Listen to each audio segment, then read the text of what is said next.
wabarakatuh. Guru adalah pahlawan tanpa tanda jasa. Guru di sekolah dasar merupakan guru yang sangat penting dan berpengaruh bagi kelanjutan proses pendidikan yang akan ditempuh selanjutnya. Oleh karena itu, guru di sekolah dasar merupakan tiang utama dan pondasi utama yang akan menopang dan menjadi tumpuan awal dalam proses pendidikan. Nah, untuk itu seorang guru harus fokus mendidik siswanya dan perlu mempelajari serta memahami dengan baik tentang pertumbuhan dan perkembangan setiap siswanya. Pada kesempatan ini saya Mas Fadilah dan saya panggilkan partner saya Lenta Mulyana akan sedikit berbincang dan mengulas mengenai perkembangan peserta didik dan pembiasaan siswa di SD Negeri Gonilan 2. Halo Mbak Lenta. Halo Mbak Dila. Apa kabar Mbak? Alhamdulillah Mbak Dila. Mbak Dila bagaimana, sehat? Alhamdulillah. Alhamdulillah. Untuk sekarang ini kesibukan Mbak Lenta apa nih Mbak? Mbak Dila, saat ini saya merupakan salah satu mahasiswa PPG program profesi guru di salah satu universitas swasta di Solo, yaitu di Universitas Muhammadiyah Surakarta, di mana program ini selain kuliah di kampus, Mbak, program ini juga praktik langsung di sekolah dasar yang sudah ditunjuk oleh kampus saya sendiri. Nah, saya itu ditempatkan di SD Negeri Gonilan 02.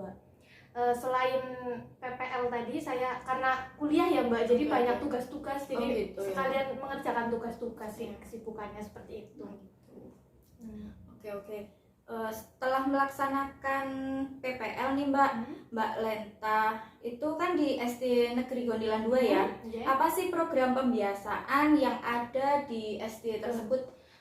Untuk program pembiasaan di SD saya PPL ya, setelah 2 bulan ini saya observasi di SD PPL, SD Negeri Gonilan 2, pembiasaan yang dilakukan di SD tersebut itu banyak Mbak. Seperti biasanya itu kalau sebelum pembelajaran dimulai itu ada doa bersama sama mengaji bersama. Kemudian untuk kelas tinggi itu biasanya karena kelas tinggi itu pulangnya setelah duhur, jadi anak-anak kelas 4, 5, 6 itu secara bergilir itu sholat duhur berjamaah di musola, karena di situ sudah tersedia musola kecil kayak gitu. Kemudian selain itu juga setiap hari Jumat itu biasanya SD-nya itu melakukan senam pagi bersama di lapangan. Kemudian Sabtu bersih, dan yang paling terlihat ya setelah saya observasi itu biasanya setiap pagi di SDN Gonilan 2 itu ada namanya pembiasaan penyambutan siswa. Seperti itu Mbak Dila. Oh gitu. Menarik ini ya. Untuk dibahas masalah seputar penyambutan siswa. Nah, siapa aja sih Mbak yang bertugas untuk menyambut siswa itu? Pembiasaan penyambutan siswa ini biasanya itu dilakukan dengan 3S ya Mbak, senyum, sapa, dan salam. Ini dilakukan setiap hari oleh guru, bapak atau ibu guru yang sudah terjadwalkan oleh piket. Biasanya ada piket tersendiri ya, seperti itu ya. Kemudian selain guru juga ditemani oleh siswanya, siswa didiknya. Biasanya itu ada 2 siswa laki-laki dan 2 siswi perempuan, seperti itu Mbak.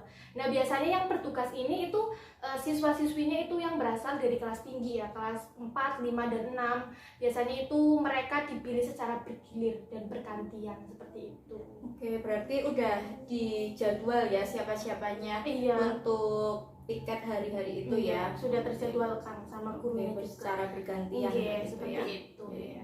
Menurut Mbak Lenta, seberapa penting sih kegiatan pembiasaan penyambutan siswa ketika diterapkan di SD Gonilan 2 ini?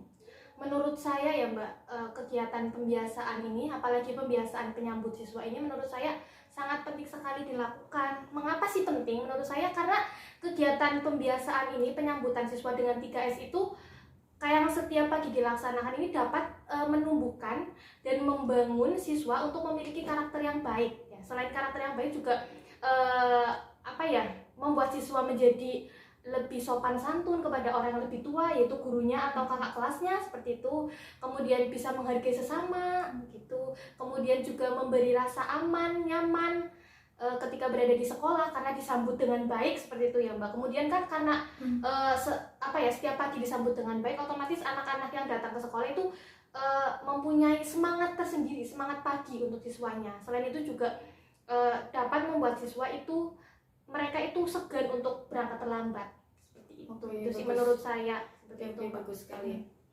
Menurut Mbak Lenta nih Mbak, pengaruh apa yang ditimbulkan ketika pembiasaan tersebut dilaksanakan khususnya terhadap perkembangan kognitif peserta didik? Kegiatan pembiasaan penyambutan siswa terhadap kegiatan kognitif ya, perkembangan kognitif. Nah, berbicara tentang perkembangan kognitif ini, ada perkembangan kognitif menurut Piaget. Perkembangan kognitif menurut Piaget ini berhubungan dengan perubahan yang terjadi dalam kehidupan manusia atau individu untuk memahami, mengolah informasi, memecahkan masalah, mengetahui sesuatu, mempertimbangkan sesuatu sehingga individu tersebut dapat pengetahuan atau pemahaman setelahnya. Nah, perkembangan kognitif ini menurut Piaget ini dilakukan secara bertahap, biasanya itu dari bayi sampai dewasa, seperti itu. Nah, menurut saya pengaruh positif dari pembiasaan penyambutan siswa ini terhadap perkembangan kognitif siswa yaitu yang pertama dapat memberikan pemahaman kepada siswa ya mengenai ya tadi sopan santun, seperti itu ya, menghargai sesama orang tua kayak gitu. Terus juga menumbuhkan karakter yang baik ya, menumbuhkan karakter yang baik, kemudian disiplin ya Mbak. Jadi anak tepat waktu, kemudian bertanggung jawab terhadap waktu juga, seperti itu sih menurut saya. Kemudian untuk pengaruh pembiasaan ini terhadap sosial emosional peserta didik gimana Mbak menurut Mbak Lenta? Menurut saya ya, membahas mengenai perkembangan sosio-emosional, saya akan fokuskan pada teori ekologi yang dikembangkan oleh Yuri Bronfenbrenner. Nah, Bronfenbrenner ini mengatakan bahwa sosial emosional ini berfokus pada konteks sosial yang mempengaruhi kehidupan individu, sehingga turut mempengaruhi perkembangan mereka.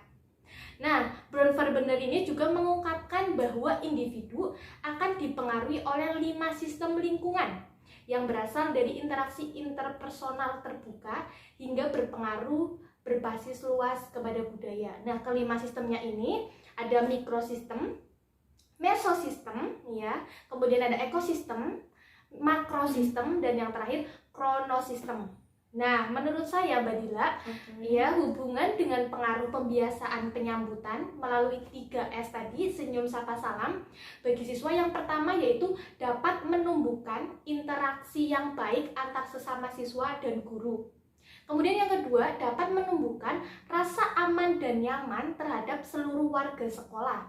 Yang ketiga, membiasakan siswa untuk memiliki sikap yang ramah, menghargai sesama, dan menghormati orang yang lebih tua. Dan yang paling terakhir, yang keempat, yaitu membangun sikap kepedulian antar warga sekolah. Seperti itu Mbak Dila, menurut pandangan saya ya Mbak. Saya setuju sekali ya dengan pernyataan Mbak Lenta tersebut. Sikap-sikap tersebut itu sangat penting untuk ditanamkan pada siswa di masa sekarang ini.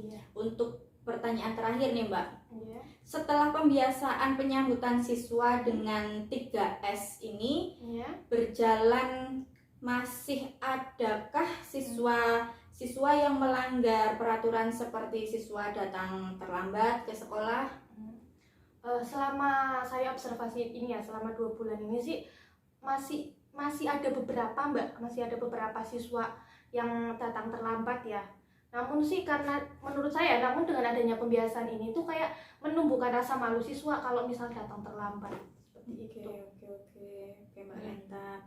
Oke Mbak Lenta, terima kasih informasinya. Sama-sama Mbak Dila.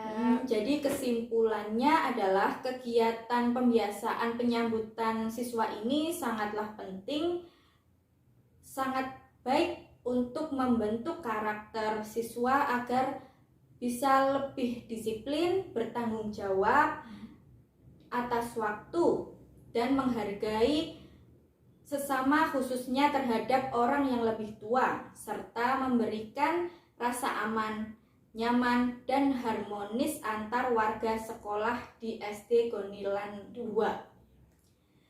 Semoga teman-teman yang menonton video perbincangan kita berdua mengenai pengaruh perkembangan kognitif dan sosial emosional terhadap pembiasaan penyambutan siswa dengan 3S, senyum, salam, sapa, dapat bermanfaat bagi kita semua. See you. Wassalamualaikum warahmatullahi wabarakatuh.